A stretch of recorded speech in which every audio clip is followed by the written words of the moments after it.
এই যে একগুলো net net জাল যেটাকে বলা হয়, এই যে এই টাইপের এই নেট জাল গুলো আবিষ্কারের ফলে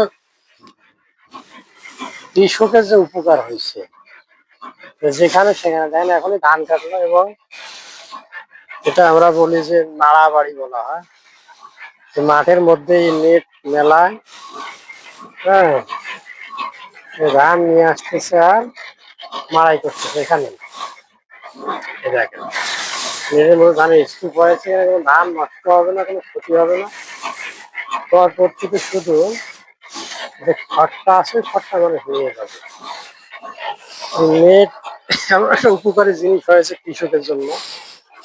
সব জায়গায় এটা দেখা যাচ্ছে, বেড়া দেওয়ার কাজে, ধান মাড়াইয়ের কাজে, ধান শুকানোর কাজে।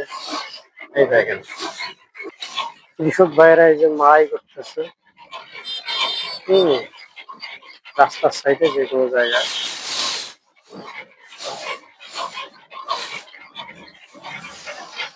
এখন আধুনিক যুগ এমন সুযোগ সুবিধা এনে দিচ্ছে মানুষের, সব জায়গায় শুধু সহজীকরণ, সকল কাজ সহজ হয়ে গেছে। ধান নিয়ে যে ফেলাচ্ছে, একটা ধানও পড়ে যাবে না। আগে দেখা যাচ্ছে জমির মধ্যে অনেক ধান পড়ে যেত, পড়ে থাকতো, কিন্তু সেটার এখন কোনো সুযোগ নেই। এই হচ্ছে বিপ্লব।